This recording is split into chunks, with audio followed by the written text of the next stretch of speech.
बावळ विधानसभेचे उमेदवार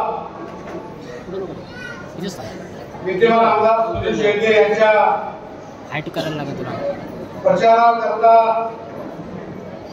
त्यांना विजयी करण्याकरता प्रचंड संख्येने जमलेल्या भीम आंबेयांचं मी प्रथम मनापासून स्वागत करतो, सप्रेम जय भीम करतो।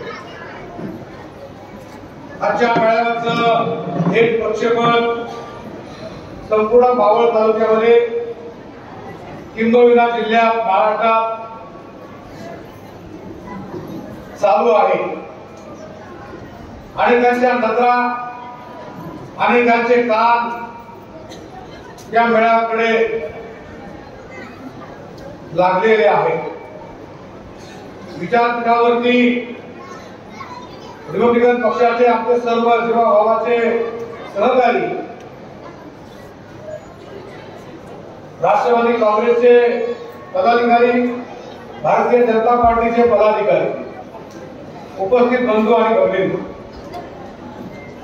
खरं तर आपण विद्यमान आमदार सुनील शेळके यांच्या विरोधात मोर्चा काढला, त्या मोर्चामध्ये कोण कोण सहभागी होतं जरा त्या सगळ्यांनी हात वर करा।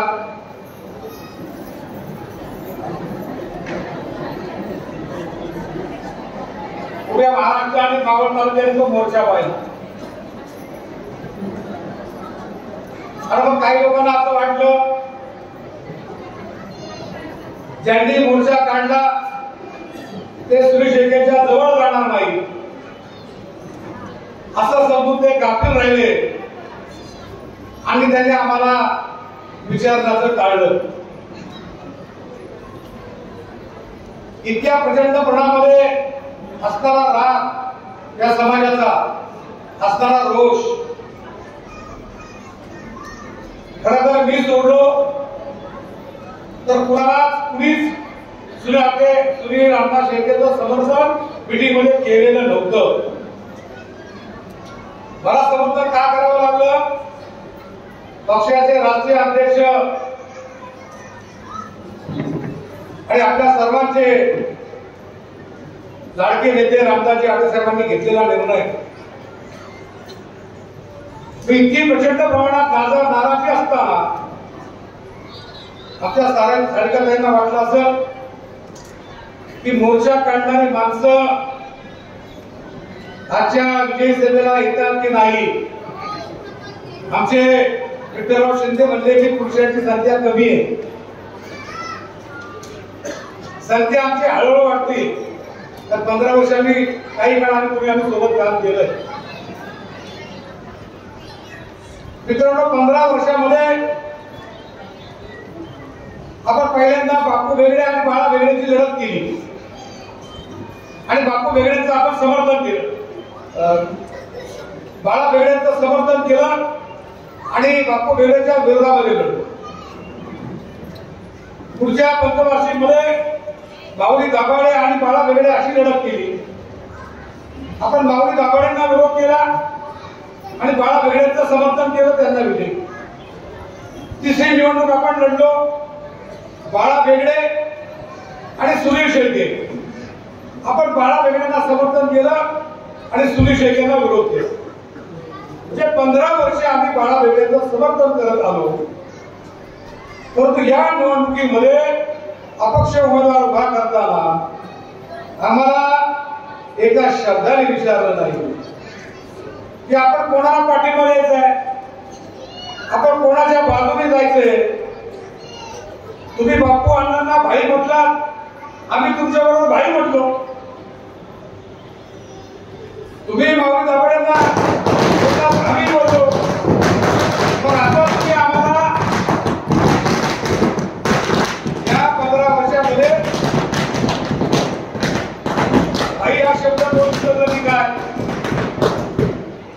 म्हणजे तुम्ही सांगाल तसं आम्ही ऐकलं। मित्रांनो, कामशेटची सभा तुम्हाला सगळ्यांना आठवत असेल, प्रचंड पाऊस, अंधार, काळोख, आणि या प्रचंड पावसामध्ये मोबाईलच्या टॉर्च मध्ये माझं भाषण सुरू झालं। गडकरी साहेब पुण्यामध्ये निघाले होते, किमान 1.5 तास त्यांना लागणार होता आणि या प्रचंड पावसामध्ये मी जी लढाई केली ती खिंड लढवली। त्याच दिवशी स्टेजवर असणारे भाजपचे बरेचसे लोक वेगळा विचार करण्याच्या निर्णयापर्यंत पोहोचलेले होते, परंतु मी केलेल्या प्रचंड भाषणामुळे म्हणजे पावसात महाराष्ट्रात भाषण करणारा पवार साहेबांच्या आधी मी एकमेव माणूस आहे। माझ्यानंतर पवार साहेबांनी पावसात भाषण केलं आणि प्रचंड पाऊस, प्रचंड अंधार आणि त्या अंधारामध्ये बाळासाहेब बेगडेचा विजय मी सुकर केला।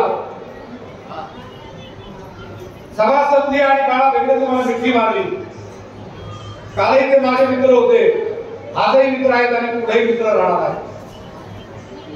बापू बेगडे हे तर आमचे कायमच मित्र आहेत। फक्त आमची अपेक्षा एक होती की तुम्ही अपक्ष उमेदवार लढवताना आम्हाला विचारा, आमच्याशी चर्चा करा। सुनील शेटे यांचं आमचं भाग्यच होतं, पण तरी देखील तुम्हाला त्या संधीचा फायदा घेता आला नाही। तुम्ही आम्हाला गृहीत धरलं की हे काय तिकडे जात नाही आणि आपल्याशिवाय त्यांना पर्याय नाही। मित्रांनो, असं एकही गाव नाही तिथं रिपब्लिकन पक्षाचं नाव नाही, असं एकही गाव नाही तिथं भीमसैनिकाची हवा नाही। अप्पा कोणतरी म्हटलं की दहशत करतील, घाबरून जाऊ नका। भीमसैनिकांच्या नादी लागलं ऐऱ्या गायऱ्या कटून घायचं काम नाही। आम्ही दोस्ती करतो ती प्रामाणिकपणाने करतो आणि शेवटपर्यंत करतो। मित्रांनो,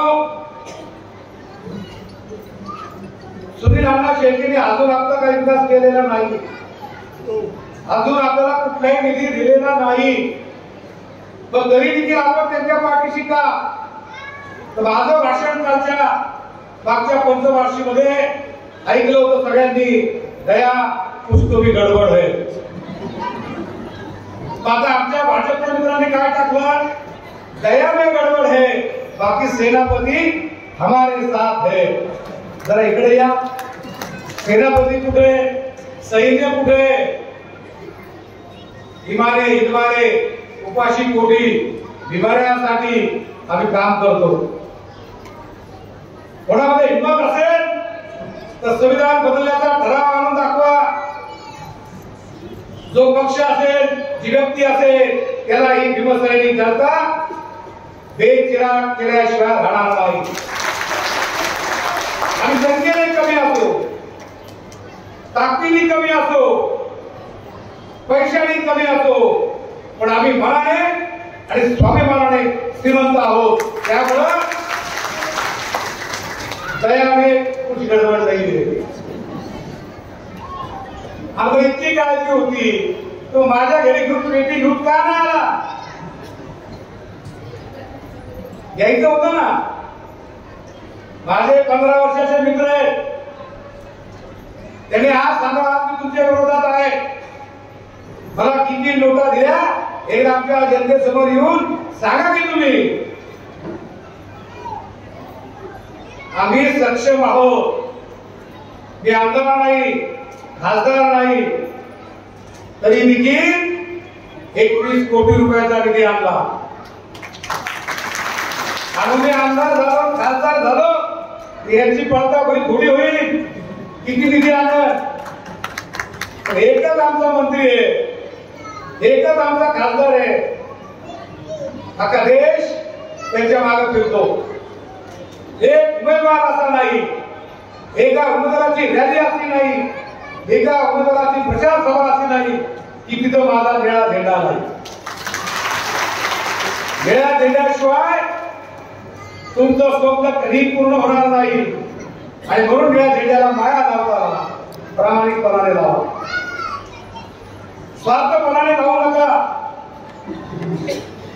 सुनील अण्णा शेळकेंनी आमची दुश्मनी पाहिली, उभ्या महाराष्ट्राला पाहिली, आज हा मावळ तालुका आमची मैत्री पाहतोय, लाईव्ह पाहतोय. आम्ही मैत्री करताना मनमोकळी करतो आणि दुश्मनी करताना देखील मनमोकळी करतो. काय आमचा वाद होता? बाबासाहेब आंबेडकरांचं स्मारक एका बाजूला,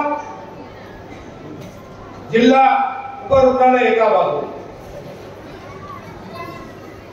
तुम्ही अण्णा शेळकेंना काही लोकांनी सांगितलं की भिंत तिकडं सरकली. ज्ञानेश्वरांनी भिंत चालवली, तशीच आम्ही ती भिंत सांभाळली. ती भिंत आम्ही हलवून दिली नाही. माझ्या मुलाखती ऐका. छातीवरती गोळ्या घेऊ तर स्मारकाची 1 इंच सुद्धा जागा घेऊ देणार नाही कोणत्या. आणि आज 1 इंच सुद्धा जागा मी कुणाला घेऊ दिली नाही. हा तुमच्या आमच्या सर्वांचा प्रचंड विजय आहे. कारण आज सगळ्यांना असं वाटलं होतं की स्मारक होणार नाही. आमची समझोत्याची मीटिंग झाली, नगरपालिकेमध्ये मीटिंग ठरली.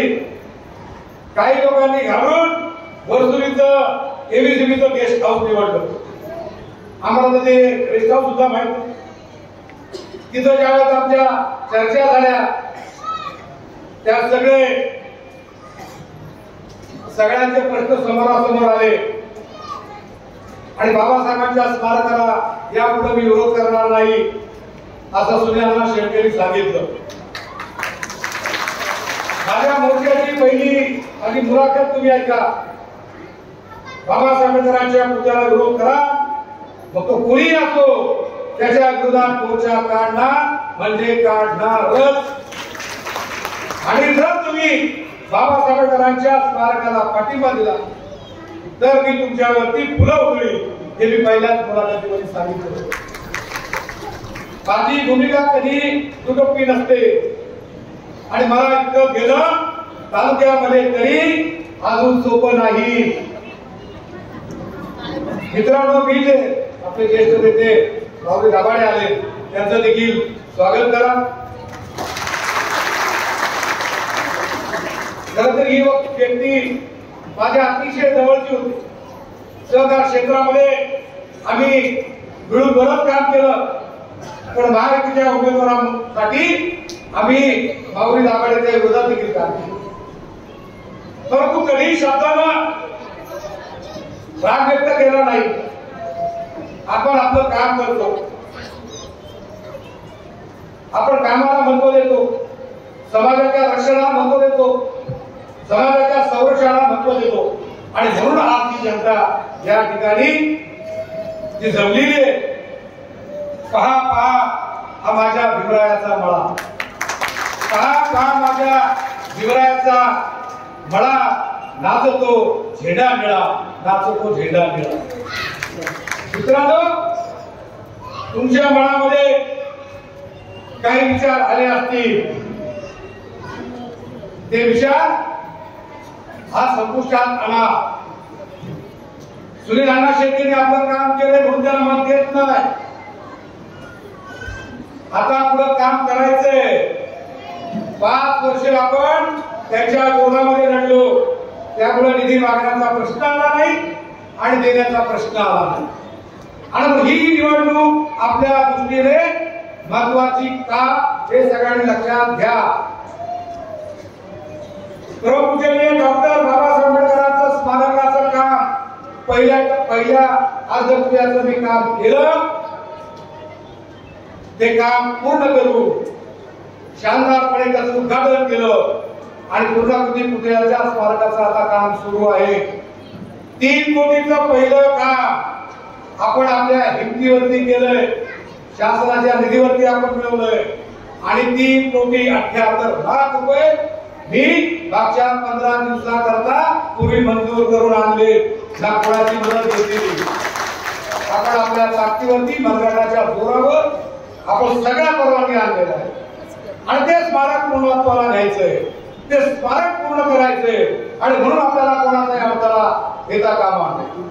आणि म्हणून आपल्या पुढं ते स्मारक महत्वाचं आहे. दुसरा प्रश्न आपला महत्वाचा आहे, कारला खुद्दलेणी जी ऐतिहासिक आहे, जी जगप्रसिद्ध आहे, त्या लेणीचा विकास करण्याच्या दृष्टिकोनातून माननीय मुख्यमंत्र्यांना आपण निवेदन दिलं, माननीय खासदार श्रीराप्पा मारणे यांना निवेदन दिलं आणि त्या कारला खुद्दलेणीच्या विकासाकरता 10 कोटीची मागणी आपण केलेली आहे आणि तत्वता तिला मान्यता मिळालेली आहे, हे देखील तुम्हाला मी आवर्जून सांगतो. कालबागाला सभा झाली अजितदादांची आणि सुनील अण्णा शेळकेंची, त्या विचारपीठावरती मी होतो. सुनील अण्णा शेळकेंचं भाषण चालू होतं तेव्हा मी पोहोचलो. अजितदादांचं भाषण सुरू झालं, मी सुनील अण्णाला एक चिठ्ठी दिली, कारला लेणीचा विकासाचा मुद्दा मांडा आणि त्याचा मी स्टेजवर उठून चाललो. मी स्टेजवर जागच्या जागी सांगितलं, सुनील अण्णा शेळकेंनी अजितदादांना चिठ्ठी दिली आणि अजितदादा म्हटले की कारला खुद्दलेणीचा विकास करणं हे आमचं ध्येय आहे. इतकं त्या स्टेजवर जाऊन सांगणारा तुमचा नेता आहे. अजितदादांना सांगितलं आणि सुनील अण्णा सांगितलं, मी चाललो, तुम्ही जाऊ नका. कारला लेणीचा विकास, बेडसे लेणीचा विकास करायचा आहे. आज भाजे लेणीला गेल्या त्या ठिकाणी शौचालय नाही. आमच्या आई बहिणी कुठं जायचं, पाण्याची सुविधा नाही. तुम्ही एकीकडे 10 कोटी देताय, तीर्थक्षेत्राचा विकास करताय आणि बौद्धांची तीर्थक्षेत्र दुर्लक्षित करता. जर बौद्धांकडे कुणी कानाडोळा केला तुमचा सत्यानाश झाला, 100% सत्यानाश होईल. आणि म्हणून मी तुम्हाला सांगतो की आज या सगळ्या जनतेसमोर सांगतो की सुनील शेळके आमदार निश्चितपणाने होणार आहे आणि त्यांचा पहिला फंड कारला खुद्दलेणीसाठी काही मिळाला पाहिजे. आज घरपोच निरोप पोचवा. हा जर निरोप नाही पोचला, मी विस्तार केला लेट उठल. गायकवाड साहेब म्हणले की लवकर जा, आम्ही लवकर जाणार नाही. मी बोलतो ते करतो आणि स्पष्ट बोलतो. मित्रांनो, आता आम्ही परतीच्या प्रवासाला सुरू झालेलो आहोत आणि या परतीच्या प्रवासामध्ये समाजाचा सर्वांगीण विकास करू शकलो नाही तर आपल्या जिंदगीला कुत्र्याची कुठला तरी काही नाही. कशा करता लागला, तुम्ही असताना कारला लेणीचा विकास होणार नसेल तर आत्महत्या केलेली होईल. आणि एकरा देवीचा तुम्ही विकास करताय, आम्ही स्वागत केलंय, पण खुद्दलेणी दुर्लक्ष ठेवू नका. 2500 वर्षाची 3000 वर्षाची आहे आणि म्हणून यंदाचं मत कारला खुद्दलेणीला आहे. तुम्ही ज्या 20 तारखेला जाल, घड्याळाच्या पाठीमागं तुमच्या समोर कारला खुद्दलेणी आली पाहिजे आणि कारला खुद्दलेणीचा विकास आपल्याला 100% करायचा आहे. आणि त्याकरता माझी तुम्हाला सर्वांना हात जोडून विनंती आहे की तुमचं मत तुम्ही कोणाला दिलं याचा मी विचार नका, पण यंदाचं मत कारला खुद्दलेणीला आहे. जर तुम्ही कारला खुद्दलेणीला मत देणार असाल, हात उंच करा आणि सगळे सांगा की यंदाचं मत हे कारला खुद्दलेणीलाच असेल. धन्यवाद धन्यवाद. एक विजन पाहिजे, कोण किती पैसे देत म्हणून माझं त्याला मत नाही. कोण मला विकत घेते त्याला माझं मत नाही. मी तर मॉलमध्ये आहे, ज्याच्यात दम असेल तो माझी बोली लावल. मी इतकं काम केलंय त्याच्यामुळं ज्या काही टीका टिप्पणी होती त्याला खंबीरपणाने उत्तर द्या. आज भाजी लेणी दुर्लक्षित, तुम्ही जगन्नाथ महाराजांचा तीर्थक्षेत्र म्हणून दर्जा देता, आनंद आहे, शासनाचं स्वागत आहे. आणि मग देवरोडचा बुद्धविहार काय झालं, ते का तीर्थक्षेत्र नाही का? जगातली पहिली बुद्धमूर्ती बाबासाहेब आंबेडकरांनी 25 डिसेंबर 1954 ला बाबासाहेबांच्या स्वास्थ्य दाभाडेजी त्या ठिकाणी बसवले आणि मग आपल्याला त्या बुद्धविहाराचा विकास करायचा नाही, ते तीर्थक्षेत्र नाही. आज हजारो जनता त्या ठिकाणी आणि म्हणून आपल्याला दुसरी मागणी आपली आहे की देवस्थान बुद्धविहार झालं पाहिजे, तीर्थक्षेत्राचा दर्जा मिळावा. आणि जर तुम्हाला मान्य असेल तर कायचा कंत्राट करा. मला किती मिळणार आहे यापेक्षा माझ्या समाजाचं काय भलं होणार आहे ही दृष्टी ठेवा. जे पहिल्यांदाच मतदान करतात त्यांना माझी नम्र विनंती आहे, तुम्ही पहिल्यांदाच मतदान जर करत असाल तर कारला बुद्धली दिला. जे मध्य टप्प्यावर आहेत, जाता जाता का होईना तुमच्या हयातीमध्ये कारला बुद्धलीचा विकास झाला पाहिजे. 50 फुटाची बुद्ध मूर्ती कारला लेणीवरती बसली पाहिजे आणि तिला आपण वैभवात तिला पाहिली पाहिजे.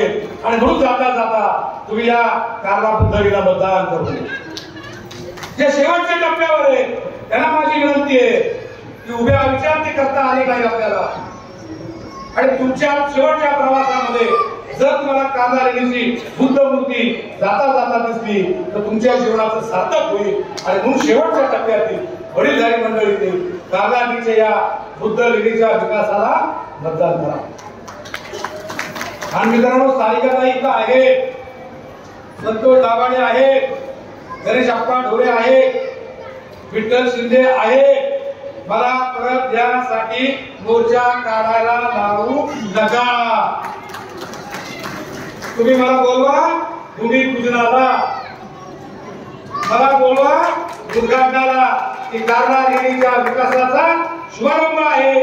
ही जनता आज आली त्याच्यापेक्षा 10 पट त्या ठिकाणी माझ्या लेणीचा विकास करा, देरोडच्या बुद्धविहाराचा विकास करा. हा देरोड कॅन्टोन्मेंट बोर्ड मध्ये बाबासाहेबांचा पुतळा आहे.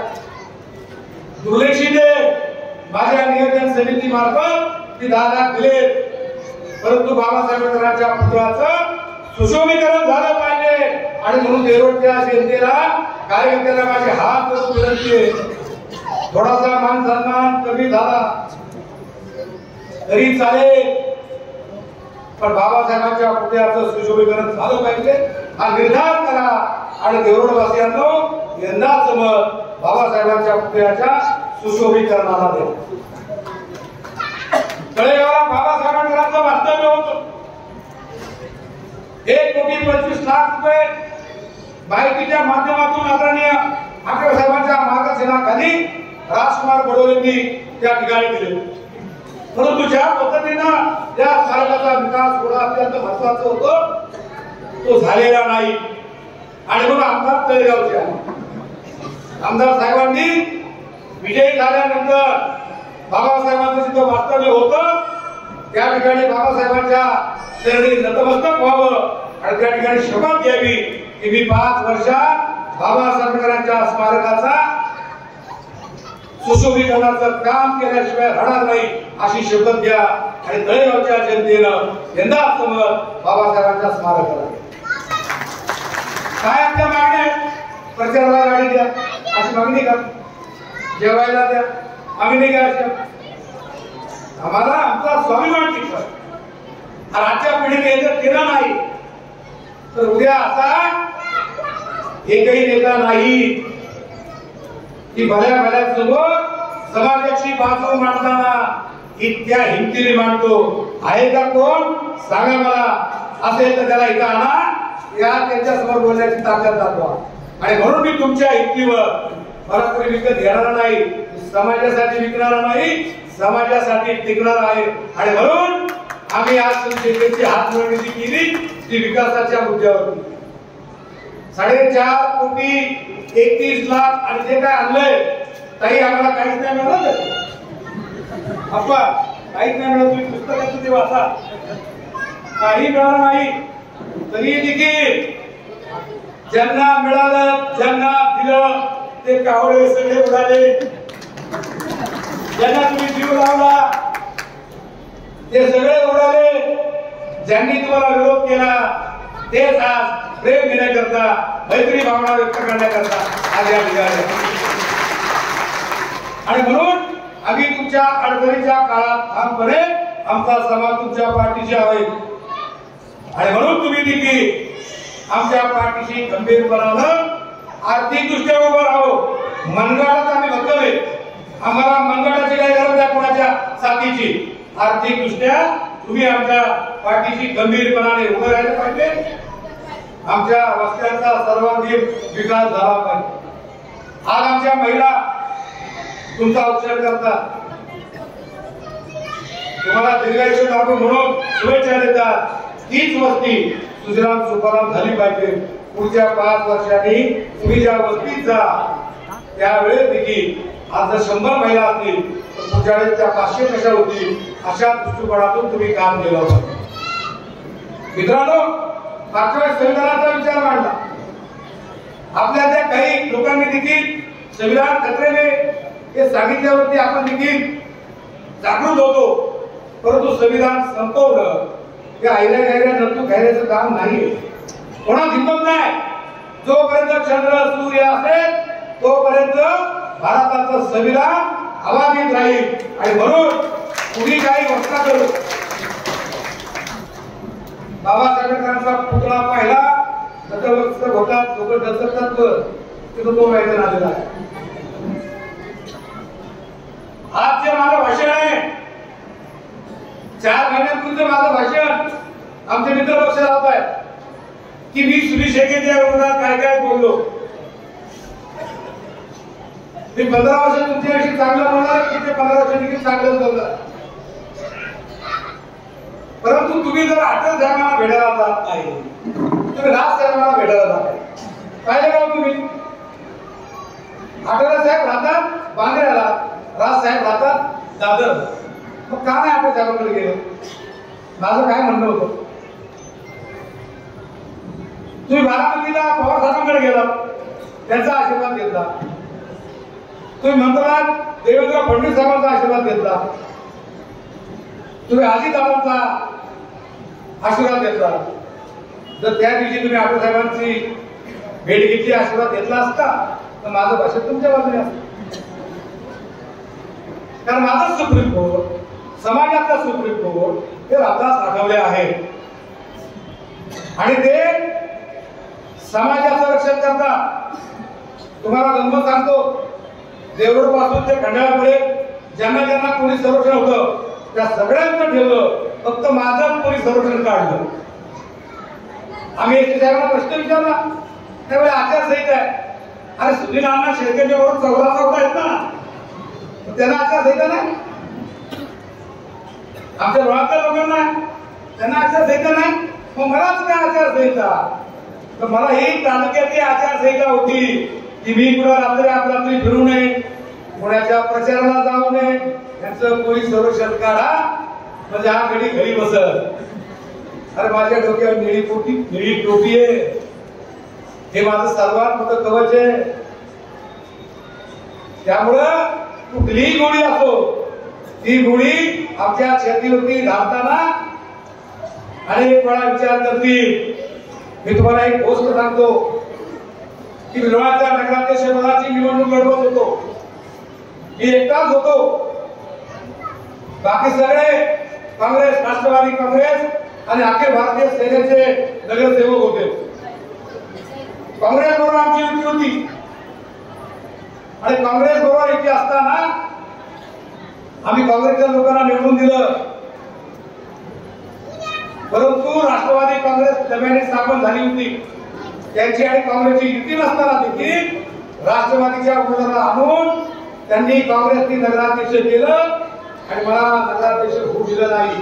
त्या दिवसापासून तालुक्यातील काँग्रेसला मी कधी येऊ दिलं नाही. त्या तुम्ही आठवले साहेबांचं मंत्रीपद गेलं, शिर्डीला पराभव झाला, काँग्रेसचं सामान बाहेर काढलं.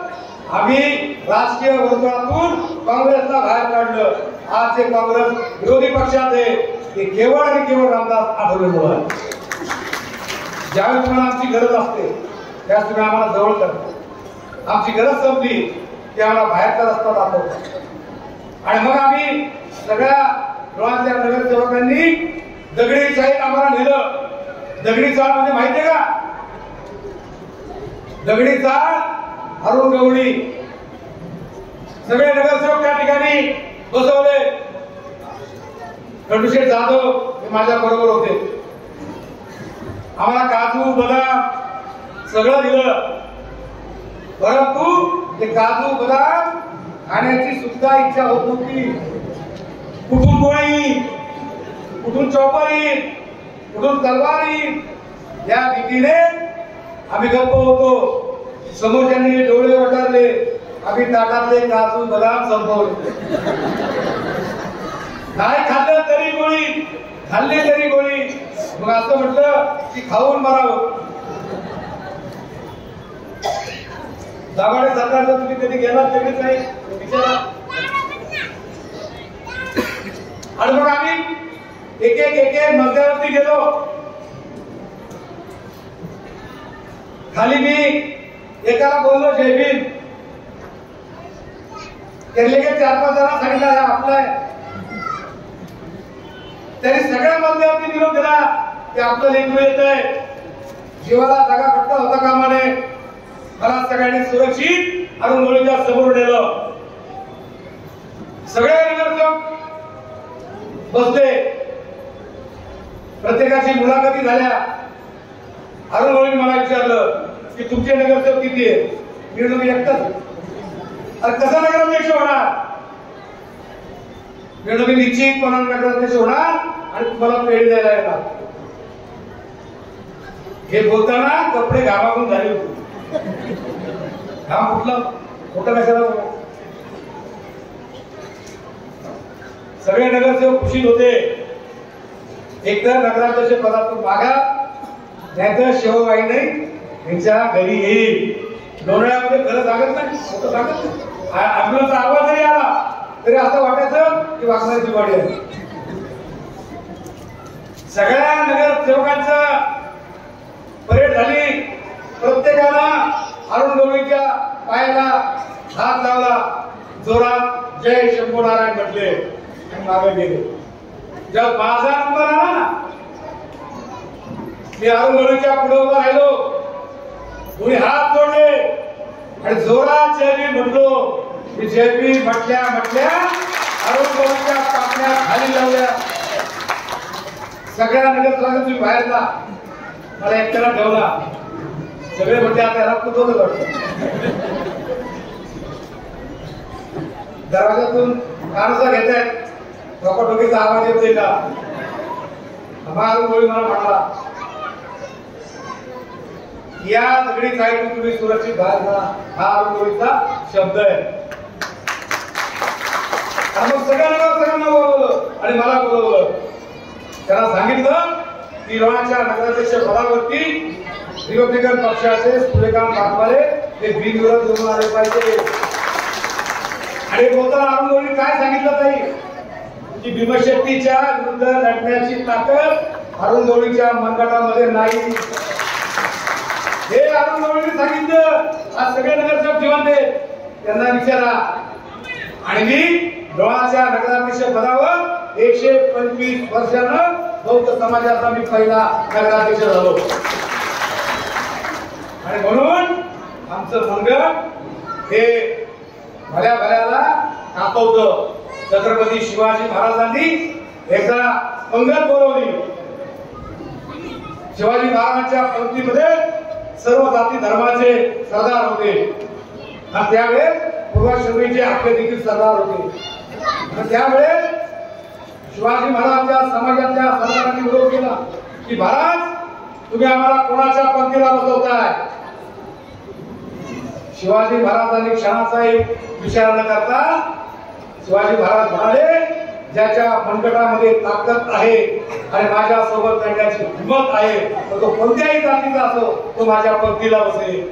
आणि म्हणून आज आपल्याला सगळेजण विचारतात, भाजपवाले विचारतात, अपक्षवाले विचारतात, राष्ट्रवादीवाले विचारताय, सेनेवाले विचारतात का आपण आपल्या मनगटाची ताकद भरभक्कमपणाने बनवली. आणि म्हणून तुमच्या डोक्यामध्ये एकच विचार ठेवा. तुम्हाला कुणी येऊन सांगेल माझी भाजपाची क्रीम दाखवती, आपण मोर्चा काढला निश्चितपणानं काढला. ज्यांच्या विरोधात मोर्चा काढला त्यांच्याशी आम्ही समझोता केला. का समझोता करण्याची वेळ आली? या प्रश्नाचं उत्तर आहे का कोणाकडं? ज्यांच्याशी 15 वर्ष मैत्री केली त्याचा एकही मित्र बाबासाहेबांच्या स्मारकासाठी आमच्या खांद्याला खांदा लावून आला नाही, आमच्या सोबत लढला नाही. कसं त्यांना मध्ये इच्छा? अरे विरोध करणाऱ्यांनी समोर केलाय. तुम्ही मात्र आमच्या साथीला म्हणाला. आणि मित्रांनो, गर्दी जो मोर्चा काढला होता ना, तो मोर्चा आजपर्यंत जर तुम्ही पेटत ठेवला असता तर सूर्यअण्णा शेट्टींनी आमदारकीचा फॉर्म भरला नसता. तर तुम्ही त्यात गप्प बसते. सूर्यकांत वाघमारे आणि त्यांचा समाज लढतोय, तुम्ही गंमत पाहिली. आता आम्ही तुमची गंमत पाहिली तर बिघडलं कुठं? खरं का खोटं? तर आमची गंमत बघेल, याची गंमत बघणं म्हणजे विधानसभेच्या 20 तारखेला सुनील शेट्टी यांना आमदार करू. आता फटकळमध्ये मी काही गोष्टी लपवत नाही. मित्र म्हणून आम्ही तुमच्याकडे अपेक्षा केली. काय चुकलं? मी सगळ्यांना भेटलो तर तुम्ही आम्हाला एकाकी पाडलं. आम्ही एकटं लढतोय, आम्ही शेळकेच्या विरोधात बोलतोय. त्यावेळी तुम्ही आज जे बोलतात शेळकेच्या विरोधात हे जर वर्ष 6 महिन्याच्या आधी जर बोलले असते तर निश्चितपणानं तालुक्यातल्या लोकांना वाटलं असतं की तुमचा हेतू प्रामाणिक आहे. हा तुमचा हेतू काय सांगतो की विधानसभेची निवडणूक आहे, विद्यमान आमदारांनी विकास केला किंवा केला नाही हे तुम्ही सांगताय. पण जर तुम्ही गावागावा वाड्या वस्त्या जर जाऊन सांगितलं असतं की बाबासाहेब आंबेडकरांच्या स्मारकासाठी आम्ही मोर्चा काढला तर आम्हाला सुनील शेट्टीच्या बाजून कशाला जावं लागलं?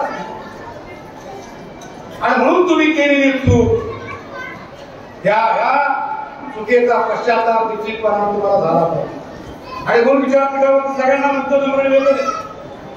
बाबासाहेब फर्स्ट आणि लास्ट.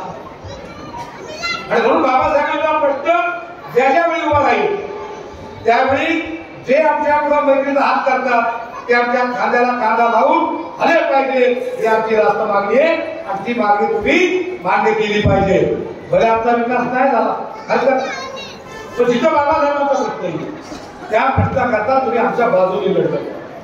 आणि आज या मावळ तालुक्यामध्ये निर्णायक मुद्दे आपली मेळावा कसा घ्यावा हे देखील दूरदत्त मंगल कार्यालय तालुक्याला सांगतोय. मेळावा घ्यायचा तालुक्यासारखा घ्यायचा.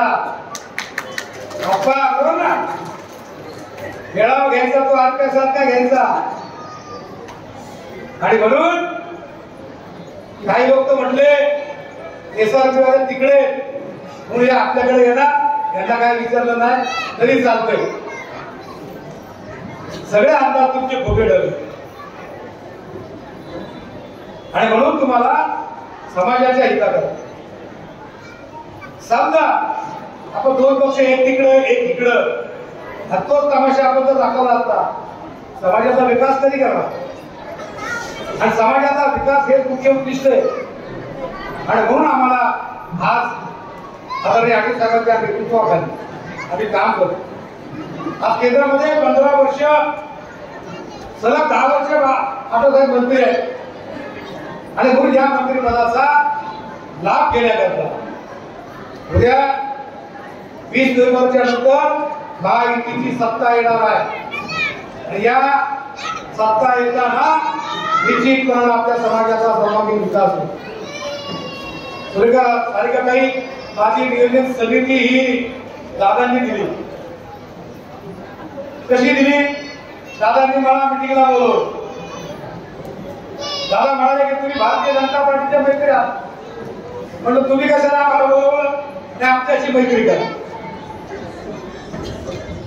बरोबर केली मैत्री. काय पाहिजे? आमच्या कार्यकर्ते सांगितलं की आमच्या सूर्यकांत वाघमारे नियोजन समितीच्या. अशी दादा म्हणाले दिली. 8 ते 40 तासात मला नियोजन समितीचं पत्र घरी आलं. 15 वर्ष मी तुमच्या सोबत राहिलो. नियोजन बी नाही, समिती बी नाही, फक्त तुम्ही भाषण करा, हा असा तो तसा एवढंच बोला, जे काय मिळेल ते आम्ही घेऊ. आणि म्हणून अजितदादांच्या शब्दाला मान देण्याकरता आपण सुनील शेट्टीच्या पाठीशी गंभीर पावलं उभे आहोत. परत राष्ट्रवादी सगळ्यांनी अजितदादांना निरोप द्या की आम्ही तुमचं काम करतोय. नाहीतर निवडून आल्यावर पहिली नियोजन समिती आमची जाईल. असं काय करू नका. नियोजन समिती मिळाली. मित्रांनो, बाबासाहेब आंबेडकरांची जिथं स्मारक आहे. मी जेजुरीला 10 लाख रुपये दिले, भोरला 10 लाख रुपये दिले, बेल्याला छत्रपती शिवाजी महाराज आणि बाबासाहेबांच्या पुतळ्याला संयुक्तपणे 10 लाख रुपये दिले. त्या ठिकाणी एकत्रित पुतळा आहे. हेरो कॅन्टोन्मेंट बोर्डाला 10 लाख दिले, खेडला 10 लाख रुपये दिले, बाबासाहेबांच्या स्मारकाला 15 लाख रुपये दिले, रमाई सांस्कृतिक भवनाला 15 लाख रुपये दिले, अण्णाभाऊ साठेंच्या पुतळ्याला 10 लाख रुपये दिले आणि आमच्या मुस्लिम समाजाला देखील त्यांच्या तपभूमीच्या कंपाऊंडला 10 लाख रुपये दिले. आणि जर एक नियोजन समिती मला मिळाली, मला कोट्याधीश भीमसैनिकांनी केलं, मी त्याची परतफेड बाबासाहेबांच्या चरणी अर्पण करून आलेला निधी बाबासाहेबांना समर्पित केला. आता पुढचा निधी आपण वस्त्यांच्या विकासाकरता आणि म्हणून ज्यांच्या पाठीशी आपण आहोत त्यांनी देखील आमचं लक्ष दिलं पाहिजे. आणि म्हणून आज आपण प्रचंड संख्येने उपस्थित आहात. आमचे विठ्ठलराव शिंदे म्हणले की पुरुष जरा कमी आहेत. म्हणजे थोडं थांबा, तिथं कमी होता, आम्ही तुम्ही कमी होतात, तुमचा उमेदवार कमी होता, म्हणून आम्ही आलो. आता निश्चितपणे तुमचा विजय 100%, 90% असं म्हणताय, असं म्हणू नका. 100% आम्ही त्यांच्या पाठीशी जातो. निश्चितपणे त्यांचाच विजय होतो हे या तालुक्यामध्ये आहे. जर तुमच्यात जे कोण गद्दार नाही झाले, तुमच्यात जे प्रामाणिकपणे राहिले, तर निश्चितपणानं 20 तारखेला तुझाच गुलाल या तालुक्यामध्ये उधळणार एवढंच मी ठामपणाने सांगतो.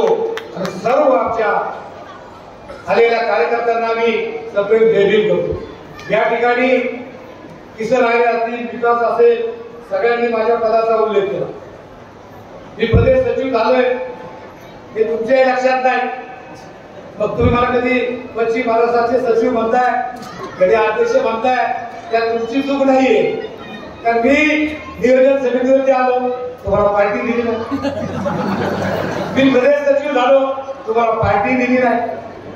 मग माझं पण तुमच्या कसं लक्षात आहे.